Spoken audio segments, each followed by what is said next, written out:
Hi, everyone, and welcome to another jam-packed session of our webinar, Agri-Innovations, Trends and Challenges. We're thrilled to have you here joining us, and we look forward to delving into this fascinating world of agricultural innovation and exploring the skills necessary to thrive in this dynamic sector. So just to give you some background before we start, the agricultural industry has witnessed remarkable transformation driven by technology advancement and the urgent need for sustainable practices. And you'll learn more about this by our experts in the room this afternoon, where they will look towards the future as well as the present and essentially equip you with the knowledge and skills to navigate these challenges and harness the opportunities they present. So in today's discussion, we will look at the current trends of agri-innovations, the challenges we face, the skills required to address these challenges. I'm fortunate to be joined by Tariro Nyimo and Wynand, who will share their insights and experiences about their value and their perspectives on how the future of agriculture and agri-innovations is. So throughout this webinar, we encourage you to engage actively, ask questions, and share your thoughts. Your participation is vital, and we encourage you to be collaborative and insightful.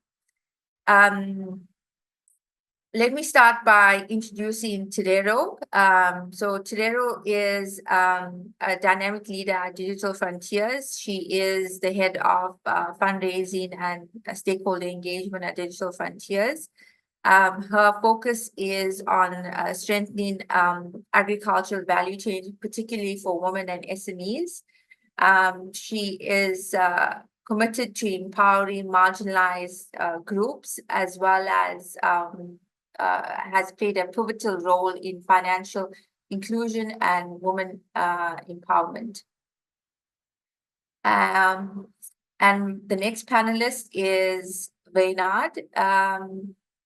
Wynand is the CEO of AGRICOLLEGES. He is the Chief Operating Officer of AGRICOLLEGES, at AGRICOLLEGES International, and he has a wealth of experience from his education is originating from rural Limpopo, South Africa. He has over 22 years of experience, and he has co-founded AGRICOLLEGES International. And in 2018, he assumed the role as CEO.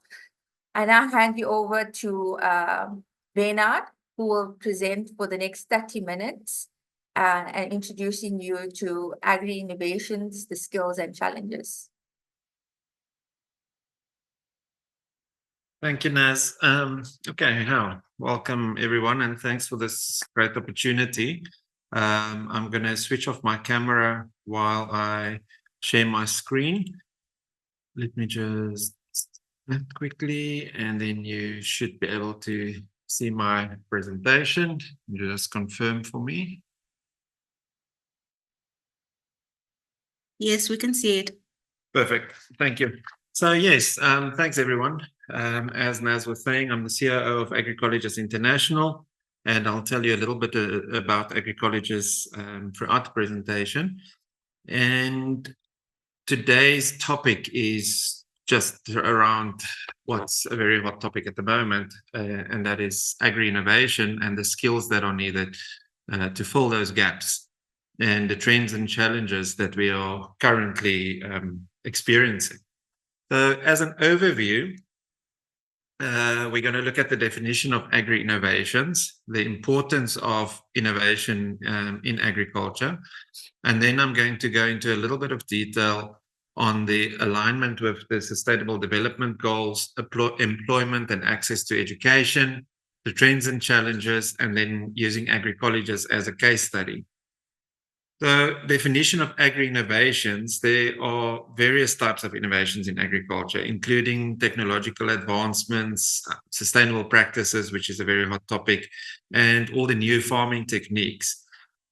All of that around the topic of making agriculture a cool career choice. It's outdated. The thinking is outdated. People don't want to get involved in agriculture because they have this vision of people out there in the sun all day working very hard, very long hours.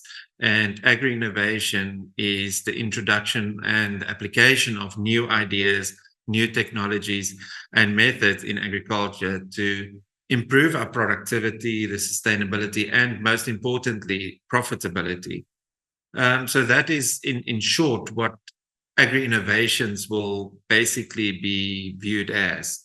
And then the importance of these innovations is that it can really make a difference in the future. And as we go through the alignment with the SDGs, you will see how it impacts on the future for all of us.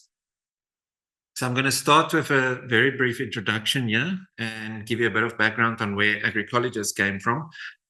And we are basically situated, and that's where I'm presenting from today as well, at Amarentia Estate. The photo on the left bottom there is Amarentia Estate. It's up in the mountains in the valley in Limpopo province outside Wynand. And Amarentia Estate was bought and occupied by the Blight family in 1953. Since then, it has passed through the generations. Howard Blight, the son, was educated in the UK at the Royal Agricultural College back then, which is now the Royal Agricultural University. And in 1973, came back and he joined his parents on the farm. He's still here. He's the co-founder of AGRICOLLEGES with me, the idea, the brain behind it. And he is still day-to-day involved with Amarentia as well. In 1983, Howard basically established a farm school for the children of the labor on the farm. And the Lifa School was founded back then. I served as the chairperson of the Lifa School for 14 years, and it was voted the best rural school in Limpopo for a number of years. Then later on, he privatized a school in Wynand, a primary school, Unicorn Preparatory School, and declared it open to all races in 1990. Went on then to be the founding chair at Stanford Lake College up in Magubaskloof in Limpopo. And then AGRICOLLEGES came later after a project that we worked on together in Mozambique. And we realized that we need to find someone that can assist us through sort of managing at a junior level on the farm. And that's where we realized the skills shortage in agriculture. And that's where we founded AGRICOLLEGES International back in 2015 as a concept and 2016 as a registered entity. The role of education, moving on to some of the SDGs now, the role of education in supporting the other SDGs is very important. It's not just education as a standalone quality education number 4, SDG number 4, but the role that it plays in supporting all the other SDGs by empowering individuals, encouraging economic growth, and promoting social inclusion and sustainable development. I think it's a very important one. It's a major component in all the agri-innovation space. We need to ensure that the skills are aligned with new innovations. And we also need to ensure that new innovations coming from our entrepreneurs are supported by the relevant education. As agri-innovations, I'm just going to run through some of the SDGs now very briefly. As agri-innovations, as an overview, it supports zero hunger. Agri-innovations increases food production. It improves food security. The industry innovation and infrastructure development. SDG number 9, innovation in building resilient infrastructure and promoting sustainable industrialization. skills required for agri-innovations, the importance of education and lifelong learning in equipping individuals with the skills needed, and then decent work and economic growth. Obviously, if we can create better jobs, that will lead to better economic growth in not only the agricultural sector, but all over. And then, of course, trends that is supported in agri-innovations, precision farming, sustainable practices, climate action. That's a natural progression from education, educating people in various factors that is affected through climate change, challenges in adopting the agri-innovations, overcoming technological and socio-economic barriers, lifting people out of poverty, reduced inequalities, the importance of ensuring that smallholder farmers and marginalized groups have access to the innovations, and then strategies to overcome it, the partnerships model, the public-private partnerships, where there's so much that's been spoken about in that sort of space, but very little action. And people often think that they are partnering with the right people, but they are not aligned with the same goals and achievements. And then peace and justice and strong institutions, the need for strong institutions and policy. One of the seminars we recently attended was all about the policy behind what we are doing and getting equitable access to resources. The future outlook, sustainable cities and communities. So how do we bring people back to our communities? Not just flooding the cities, bringing community development back onto the platform that it needs to be on, and attracting our youth back to those communities to bring opportunities to those communities. And then, of course, life on land. Now, obviously, this is not even aligned to all the various SDGs, but there is basic alignment with each one of them, including aquaculture for the SDG to do with life below water. So there's many alignments. I just highlighted a few. So when we started AGRICOLLEGES, we basically sat back and we said, what is that one thing that we want to measure ourselves against moving down the line in 2 years, 5 years, 100 years? And the word that we walked away with was employability. And employability was defined as 2 elements. The one element was employable by the industry, so creating individuals that are actually employable by the industry, not aligned with old skills, but skills that are relevant to walk into a position now in any agricultural institution or agricultural enterprise and making a difference and contributing to that enterprise. And then the second element is creating entrepreneurs in agriculture that can become the employers of the future. So that is through their own enterprise development, their own farms, and then employing other people in their projects. Measuring the progress, this website, yeah, I'm not sure how many people have seen this website, but the Africa Youth Jobs Initiative, it's the Africa Youth Employment Clock. So you can go onto that website, and I'm sure this presentation will be circulated after the webinar. And you can go and you can select any of the African countries that is participating in this program. And this just shows basically the employed versus the unemployed, the inactive, and the students in the age range from 15 to 35. So in Africa, there's 527, close to 528 million people in that age group. Then taking it to this, this is just now highlighting it back to 2015 where it was, and then highlighting where we currently are, and then forecasting to 2030. Now, the statistics are all extracted from the Africa Youth Jobs website, but you can see in 2015, the African population in that age group was 420 million. That then grew to 528 million, where we are now, and then it's forecast to grow to 611 million in that age range by 2030. If we just extract South Africa from that statistic, you can see in 2015 we were 20 million, then it grew to 21 million, and the forecast is to grow to 22 million in that age range. Now, taking that into account, We then look at the employed, the unemployed, and the inactive and the student brackets in that age range. So we are saying from that group of people between those ages, how many of them are employed, unemployed, inactive, or students? Now, again, highlighting 2015, 2024, and 2030, you can see the employed range and the employed in their definitions. I'm just going to read the employed definition here quickly. It's part-time, seasonal, or full-time employment within an organization, which commences after an individual secures income from this work. It includes 3 subsets: new wage, sustained wage, and improved wage employment. Note that this category includes self-employment.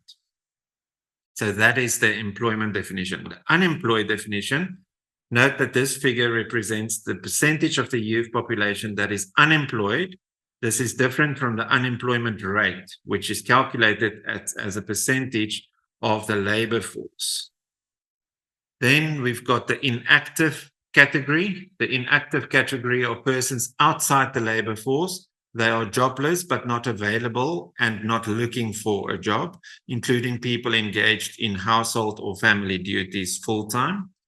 And then students are persons enrolled in education or school-based technical and vocational training programs. So those are the definitions of the different categories. So here you can see, it's a little bit small maybe, but you can see the employed statistic for Africa was on 52.6%, with the unemployed on 4.4%, the inactive on 20.8%, and the students on 22.2%. The concerning part is that not much has changed over the last 10 years. You can see it's gone from 52.6 to 52.2. The unemployed has grown by 0.2%. And then the inactive has grown slightly, and a large part of that is sort of part of the result of COVID. And then the student segment is still sitting at 22.1%. The forecast, again, doesn't change much. It actually reduces on the employed side slightly, and you can see the rest there. Now, if we move on to South Africa, and as I said, these stats are available per country on this website, you can go and look at what's happening in South Africa. The same, the employed element dropped drastically by 4%. The unemployed grew by 4% since 2015. And then the inactive and the student segment remained relatively unchanged. If we forecast that to 2030, not much is going to change. There's no real increase in the employment. The unemployed remains basically the same. The inactive remains relatively stable, and the student market increases slightly, which is basically an indication that we are not progressing towards where we want to be in the SDGs by 2030. Then we're looking at the trends: precision agriculture. Obviously, drones are a very hot topic at the moment. Sustainable practices, AI, machine learning, all of these elements need to be taken into account as part of our curriculum development moving forward.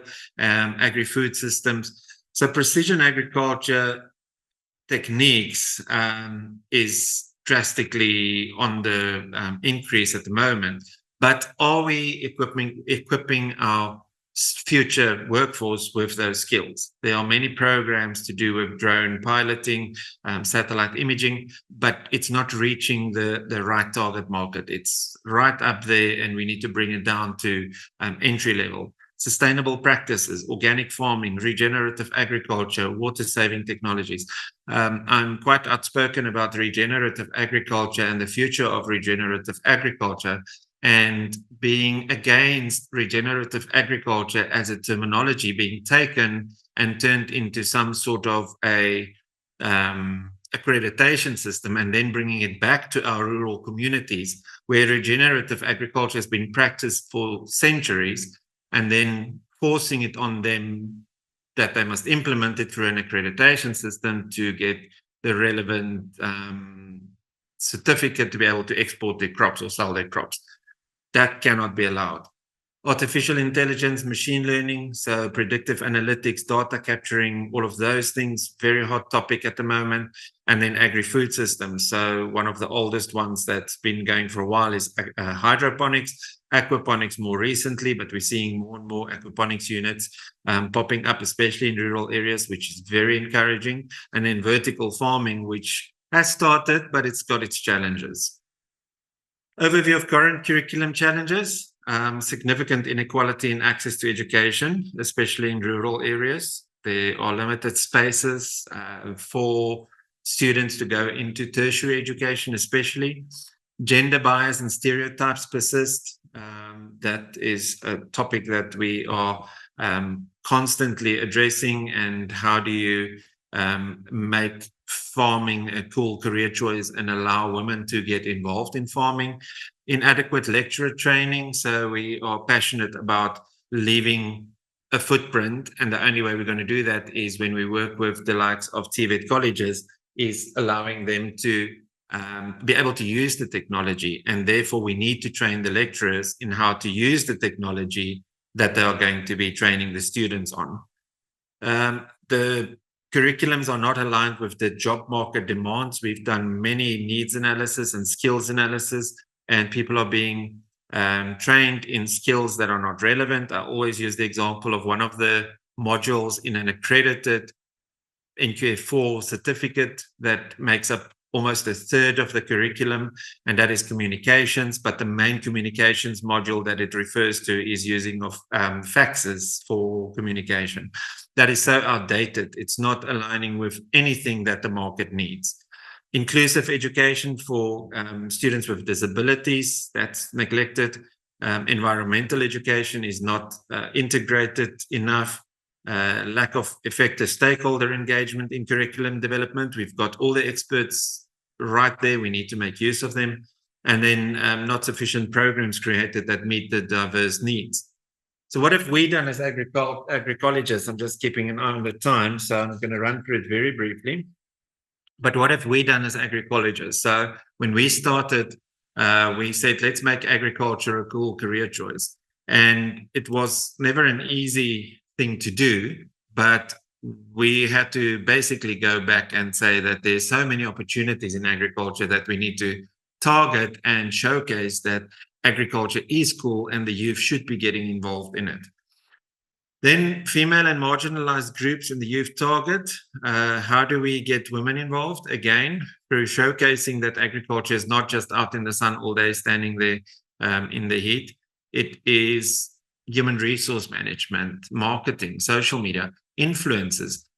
There are so many social media influencers that make money, make a living out of influencing people on social media and using agriculture as their sort of their career choice. And those people are earning an income. So they should be linked to a career in agriculture. Updated curriculum, making sure that you're bringing in the relevant information right through your curriculum and not outdated things like the fax machines. Collaborations and partnerships. Financial literacy, very important for the youth market. They need to know how to budget, how to work with their finances, how to open a bank account, very basic skills. But unfortunately, it's not being taught anymore. Life skills, right down to how to conduct yourself in a job interview. And then technological skills. So connecting government and training industry, training and the industry, that trilogy that we always talk about, creating the students for the employment and making sure that that is accredited by government. That has resulted in us getting over 90% employment. We're translating coursework. There's a language barrier. We're translating into Afrikaans for a donation we got. We're looking at Zulu for some of our courses and other African languages moving forward. The limitation that's eliminated through online and blended delivery, which is what we focus on. And then obviously funding remains a problem. And that's why we're working closely with a non-profit company. So this is just a couple of very quick slides on what we've done. Interactive learning, we've brought in word puzzles, flip charts, visual elements. And it's amazing how while it's been received by our student market, it's not just a straightforward, there's a YouTube video and you've got to watch it, and 7 minutes later you haven't listened to one word. The video will play for a minute, then it can pause and the question will pop up. So we've built in the quizzing into the videos, for example. So very important, making it interactive, almost creating like gamification. Diverse learning and teaching, so synchronous, asynchronous, remote versus on-site practical. So a lot of you'll see some of these photos are a bit blurry. That's purely because those are photos of students doing their practicals in their own environment and submitting it back to us as evidence of what they've been doing. And then face-to-face and online, live lectures, recorded sessions, a combination of all of that is stuff that we need to be building into our delivery. Training of trainers, as I mentioned earlier, very important element. We've done it with a number of TVETs and it continues. It makes a big difference if the lecturers understand the technology as well. Modern technology as a starting point for all our students. They have to do a short course in how to study online, cybersecurity, Google Suite, but then also bringing in new technology into the curriculum. Right there is a drone demonstration that they attended. The new technology in the nursery industry is something that we always use. Additional curriculum, I mentioned the financial literacy. We collaborate with Black Bullion and the Sanlam Foundation, and all our students have 1 year access to a financial literacy program. And then they do a lot of life skills and soft skills as well. And then probably one of the most important parts is the practical and the hands-on learning. It cannot be just theory. There's got to be an online element, but you also have to do certain things where they get their hands dirty and actually get to see and touch and feel. There on the left, they're building erosion walls, they're welding, servicing tractors. We believe the curriculum updates are necessary all the time, and that's where the government alignment comes in. We need to get our systems in place. We need to get faster turnaround times for keeping the curriculum updated. These are just some of the experts that we have partnered with to bring in. That's Joy Adile, who's a cassava expert from Nigeria, because we don't have anyone in South Africa with that sort of skill. Felix Rainbow on the bottom right there, who's the honorary president of the SA or the International Irrigation Board. And then a number of those institutions, you'll see them there, from Sagritex, who supports us with video material, which is a critical part of everything we do, is that visual element. And then partnerships, endorsements, and collaborations. Again, this is what sort of guides us in making sure that we get the best experts. And it goes across from nonprofits right through to feeding programs and funding programs to placements on farms. Each one of these, and there are many more, have a role to play in our success. Partnerships and collaborations, continuing with training institutions. So we don't believe that we're the experts in everything, and we collaborate closely with TVET colleges, Stellenbosch University, Maastricht School of Management, two of our close collaboration partners. More recently, University of Limpopo and Multipluvium Holdings up here in Limpopo, working closely with them. And then there are a couple of schools as well from Zimbabwe, where we've rolled out agriculture as an addition to their curriculum. And then Koa Bokkeveld and the likes down in the Cape. Inclusive education and collaboration. So accessibility is very important. We believe that all students should have a fair chance to achieve something, and our online model has made it all possible. And then, of course, female empowerment. I can talk about this all day. I think this is my last slide because I'm on my time. But you can see here, basically, when we started our first intakes in agri-colleges on our national certificate, 92.3% of our students were male students, and only 7.7% was represented as female students. And that's where we made this decision that we need to make agriculture a full career choice for women. And you can see how it's slowly been improving. So the gap has been narrowing, and we in 2022 haven't extracted the 23 stat because not all of them have completed their certification. But in 2022, we had 41.2% female representation in our students and only 58.8% male. So that gap has been closing drastically. Typical example there at the bottom, the group of girls there, they actually traveled all the way from Greece to come and do their practical training with us in Zanin. All female, 16-year-olds doing agribusiness. So yeah, I think as is evident in our uptake, in 44 countries already, our efforts are creating employment, and we are creating individuals that are ready to go into these skills of the future. And I would like to invite everyone to join us, reach out. We'd love to assist in taking this even further. And with that, I thank you. I think I'm on time. Thanks, Wynand, for that insightful presentation. You raised some critical and important points there about the role of education and the role of education in agri-innovations. And more importantly, how education will be used to achieve the SDGs. I think for me, the most interesting part of your presentation was the youth clock. I was very familiar with that because I've also done some research on that. So Africa, as you know, has a big youth bulge.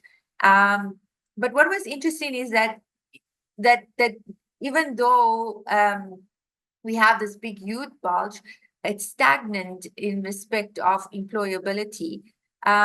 Despite, having such an innovative curriculum about financial literacy and life skills and the technology skills that you employ in your curriculum, what other innovations or collaborations will be needed so that that youth could be employed?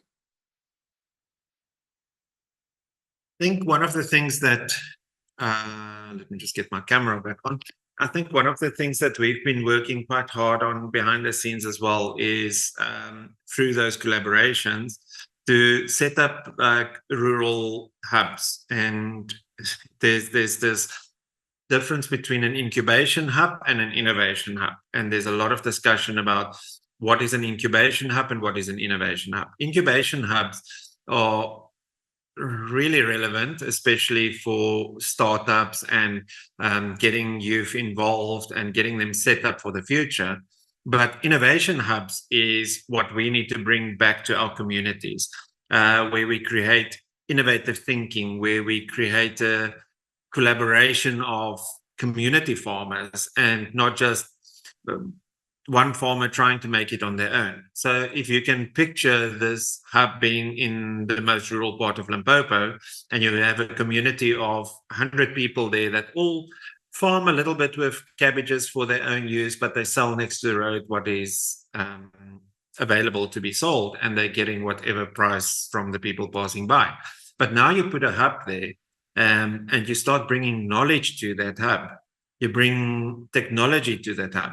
So where these people would never have had access to drones to come and survey or spray or anything, you're now bringing 100 farmers together, all with a piece of land, and all of a sudden the startup drone company is going to say, I want to be involved in that, because it's now not just one small farmer, it's a bigger picture. So you then start involving these people in these hubs. From there, you then just expand and you build this community. And that will create its own momentum, and you're going to create self-sustainable communities where you're then creating employment for the youth. And that's a very important part for us. We need to understand that the youth is out there looking for opportunities, but the opportunities are not there. How do we create those opportunities for employment for them? And how do they then create their own employment for their own generation?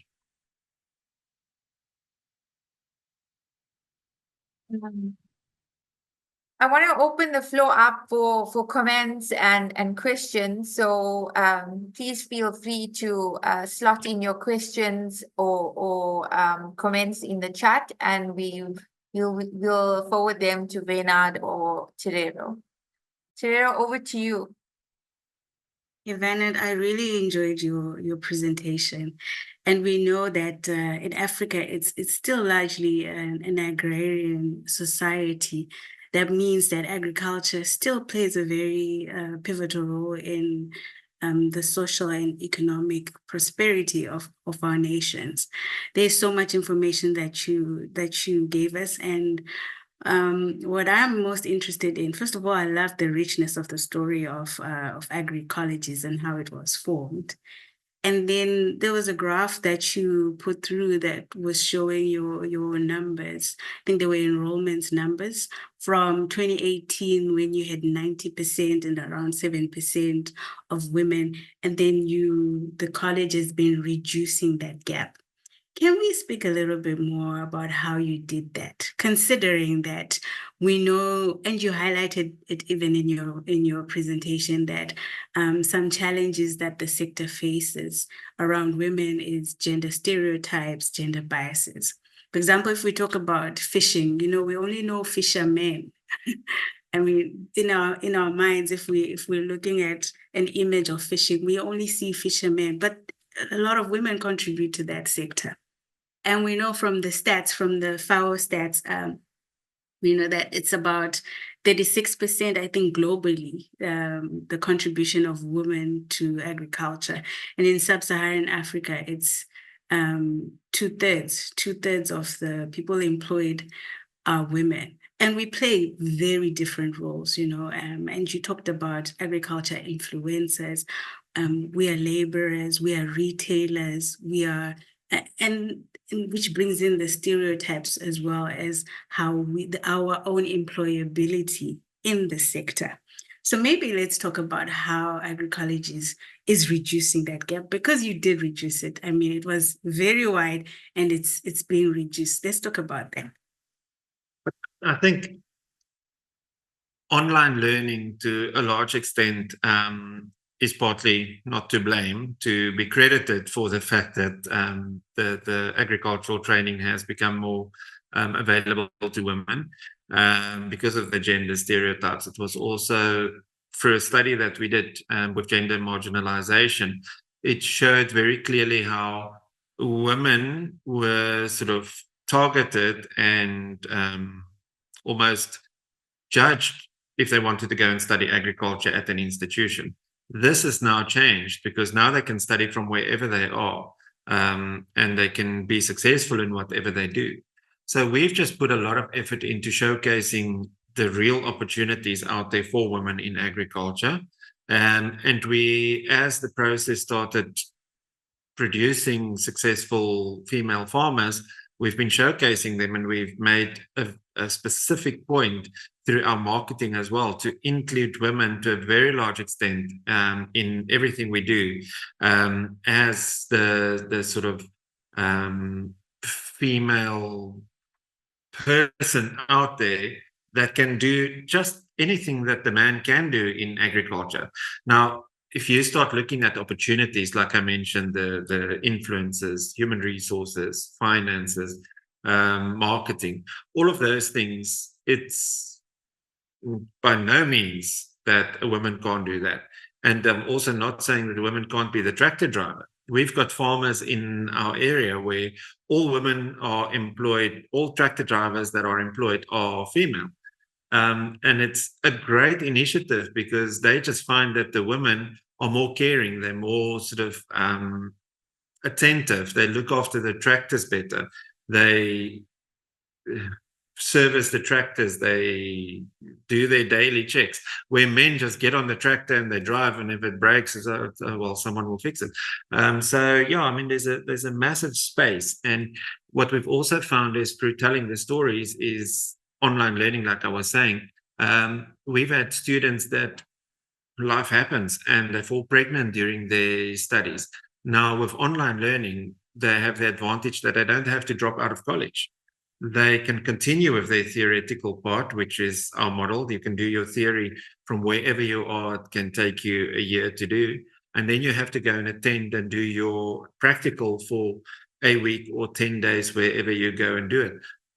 So that just carries over till the baby is born, and they can get away and they can come and do their practical. So we've had a number of students, and sharing those stories and using those women to tell other women about their successes is really where we've had a big impact in reducing that gap.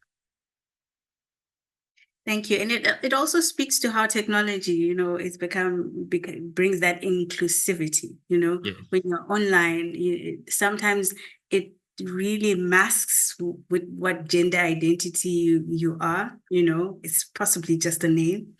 Then I want to move into, you mentioned something about regenerative agriculture and the certification and how it was posing some challenges. I found that interesting. Can you give us more? What are these challenges and how is it affecting women in Limpopo? I'm going to get myself into hot water again. So basically, what happened previously, on one of these presentations, I made the statement, and I mean, I'll back it up. But what is happening with a lot of these international accreditations, and especially through supermarket groups that sit behind it all and the drive to get accreditations, it's a very costly exercise to get accredited, especially for a rural small-scale farmer. We have about 100 hectares of avocados and macadamias, and it costs us 100,000 Rand plus per year to get all the relevant accreditations that's needed to get our fruit onto the shelves in some of these supermarkets. Now, my concern is, and I've seen it, is that somewhere along the line, someone is going to come and they're going to take the ideas from a lot of these rural communities, where, typical example, I visited a community in the Vembe district, and they were growing the most beautiful spinach that you've ever seen. And I stood there looking at it, and I was like, wow, can we get your secrets? What are you doing here? Are you spraying? What are you doing? And they said, no, it's pretty much organic. They don't do any chemicals or anything. It's like, okay, so what is your secret? And the woman was telling us that what she does is what her grandmother taught her and her mother, and what they were taught by their parents. And that is that you've got this type of duck that controls that slug, and these geese do this and that one, and they use the cow manure and the chicken manure, and that's their fertilizer. That is true regenerative agriculture. And what we don't want is someone coming along and saying, oh, but you should be using your cattle manure as a regenerative agriculture technique.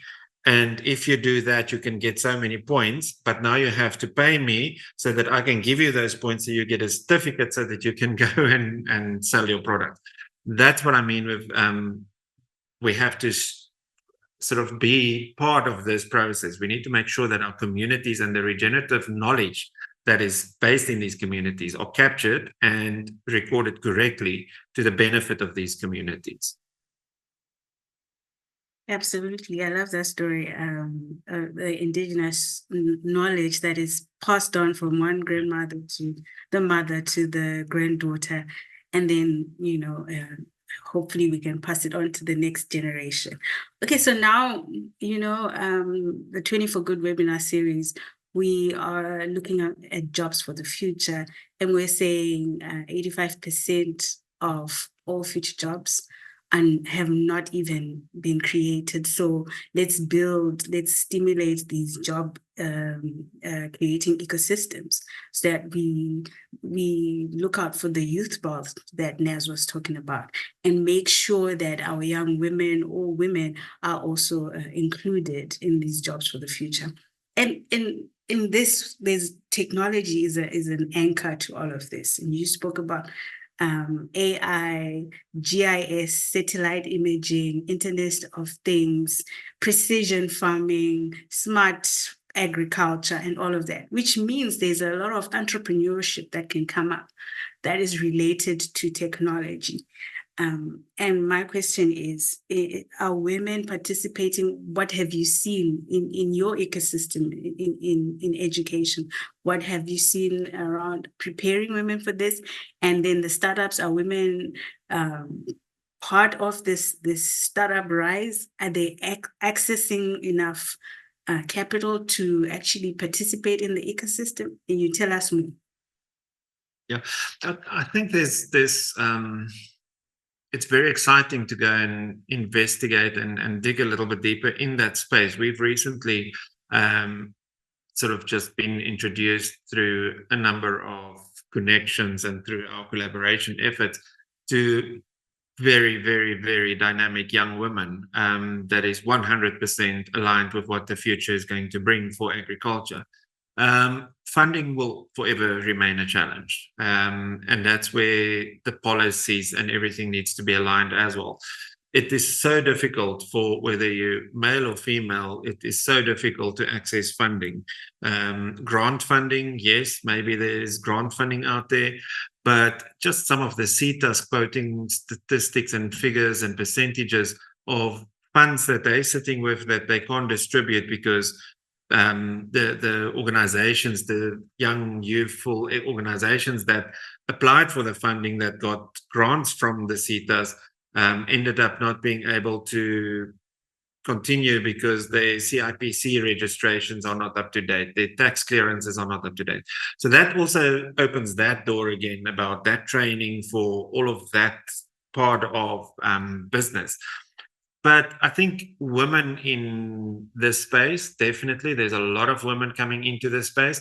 It's just how do we help them with the relevant knowledge? Unlocking these skills into future technologies and things is not something that I can do alone because I don't even know what those jobs are going to be. If 80% of those jobs haven't even been created, it's something that continues. I mean, if I had to tell you 10 years ago that I'm going to be sitting here presenting on as the CEO of an online college, I would have really thought you lost it because, I mean, there was no ways that we were even doing online webinars and things back then. But here we are. So what are those skills? And that can only be figured out through active 24Good like webinars and seminar series and things that we can sort of put our heads together and say, this is where we want to take it. And how do we make it a cool career choice for women to get involved into this agri-innovation space? Thank you, Wynand. I think we can move to the Q&A. Naz, have you been monitoring? Yeah. So we have one comment from our audience and one comment and question together. So Leslie Snowball, Education Director with the Digital School Initiative. He says this initiative is so important and we can have such impact across several SDGs. And I love the focus on making agriculture cool for females. Yeah, so well done to agri-colleges for doing that. And then Maureen says, thank you so much, Wynand, for that enriched presentation. I love it. My name is Khamisa Maureen from Uganda. I agree with you on advancing agriculture with innovations, but we have some gaps in Uganda's infrastructure like internet and poor networking, especially in hard-to-reach areas. These areas have potential farmers, but they lack information, no electricity, and what level do you engage government to address such challenges? Yeah, thanks for that, Maureen.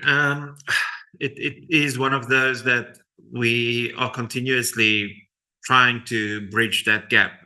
When we started with online learning back in 2018 in South Africa, you can imagine it's before COVID, everyone was saying to us, what are you doing? This is not the space to be because the rural communities do not have internet. They do not have access to the internet, and data is really expensive. So when we started the process, we developed our coursework as well to be very low on data usage, specifically for that purpose. Then as it developed and COVID happened, more and more restaurants and public libraries and malls made their Wi-Fi open to everyone. So all of a sudden, Wi-Fi became very accessible. The internet became very accessible to more people and more affordable. We are open to go and talk to whoever it takes at government level to encourage them to assist in setting up Wi-Fi hotspots, especially in communities. There are startup companies that are really working behind the scenes in getting rural communities access to data, to infrastructure, to the internet, to electricity.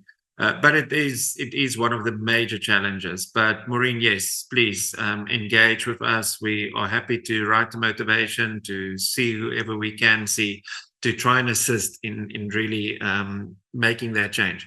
It's also important to note that the technology that we've developed is of such a nature that you can actually download the content when you do have connectivity, and you can work on it offline. And then when you have connectivity again, you can upload all your work. So we've also developed it so it's not like you've got to be online 24 hours a day. And that has really helped a lot with reaching these communities in rural areas. Thank you, Wynand. And I think the last question is from Mojaji. I hope I'm pronouncing your name correctly. What type of soft skills is AGRICOLLEGES offering? Yeah, it's a very diverse topic. We have a presentation or a program that we offer to all our national certificate students. That's built into the 1-year certificate, and that they do at their practical in the face-to-face environment. And there they do right down to time management and self-awareness, how to create a CV, how to conduct yourself in a job interview. They play quite a few life skills games on teamwork and how to be part of the workforce as a team member and not a team leader, because everyone has to start somewhere. And we put a lot of effort in sort of creating those individual things. But then we also have a standalone life skills course, which we rolled out, and we sort of put it on the shelf for the time being, just because it's too long. It's a 12-week course, but it's really comprehensive. We are busy bringing that down to like a 6-week short course, and that will be launching soon. And that also covers everything from self-awareness right through to time management. Mojaji, if you want, you can just send me an email and I'll send you the outline of the coursework. A reminder that this presentation will be shared, and Wynand's email address is on the presentation. So if you want to contact him, his direct email address is on that presentation. And then last question, Wynand, from Dr. Henry. Thanks for the rich presentation. What is the return of investment on these interventions to ensure real sustainability and continuity? Do you charge a fee if a private sector entity without donors wishes to invest in the same model? My take also is that the model and project is replicable and scalable. Dr. Henry Clark Kasibo, Dali Global Group, Uganda. Yes, so we have various levels of the program, some starting from very entry level, and then you sort of build it up to national certificate. And in future, we'll take it up to higher certificate and national diploma level. But it comes in at entry level. So the return for the student itself is, at the end of the day, we are very proud to say that 90% of our students, through a survey we did last year, are currently earning an income from agriculture. So that is through that employment, either employed by the industry or having started their own little farming enterprise, and then ending up being able to earn an income and employ other people. So that is a big part of the return for the student itself. As far as the financial model goes, yes, it is. We are a private college, and it's not free education, but we do have some free courses that we've offered to sort of get people to understand that online learning is not that difficult. A lot of people work and they think they'll never be able to study online, and they want to do something for free to first test it. And we've got some of those courses that we are happy to share with the people, to say this is how much effort it actually takes, and to see that the technology works. So yes, I mean, again, just get in touch with me. I'm happy to share some financial projections with you, and how you can make it scalable in a community. And then creating champions. I mean, that's a big part of what we're currently doing with bigger corporates.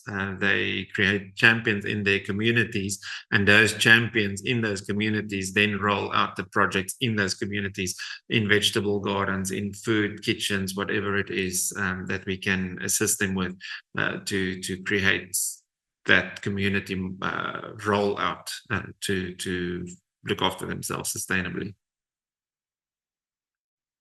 So in the matter of interest for time, we have 5 minutes left. And I see that there's a lot more comments, Wynand, that's coming your way. So I think in your concluding thoughts, I'm just going to wrap up and tell you what the comments are, and then maybe you can incorporate them in your concluding thoughts. So Dr. Henry says, government of Uganda is and has always come up with programs geared to the same, but there is a disjoint of stakeholders. PPAS are too weak and they're actually competing for donor and taxes money. How do you mitigate such friction while not seeming to stand alone isolated? In Uganda, projects are in silos and so disjointed in the sector. What is your comment? And then James says, thanks, Wynand, for the good presentation.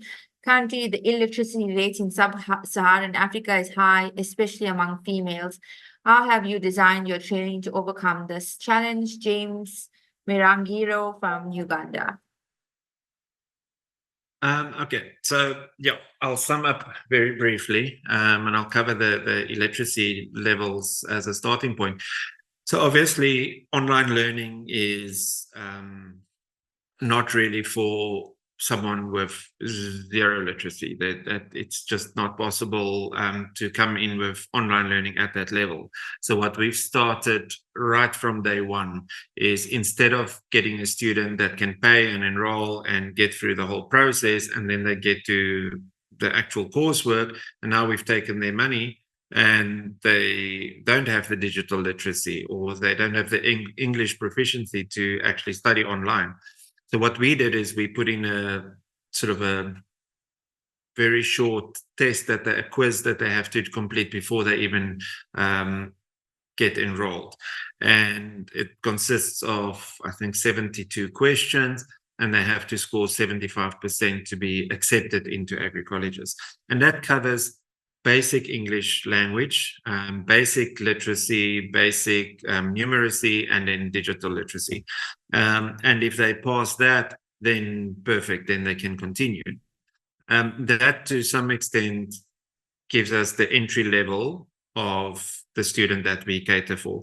And as a result of that, we have a 95% completion rate. So we know that what we've put in place has worked, because 95% of the students that actually enroll end up completing their courses. We're looking at some of the TVETs quoting figures, which they're very proud of, at 40-50% completion rate. So we know that that has been put in place. If we have literacy levels below that, we are rolling out face-to-face courses. We are currently doing one in KZN, where we're training a community in avocado production, and that is done face-to-face. So the model is flexible. We can assist where we can for entry level, but then at that face-to-face learning, we bring in some digital literacy as well, to ensure that they are trained up to a level where they can then in the future maybe do an online course as the next level of training.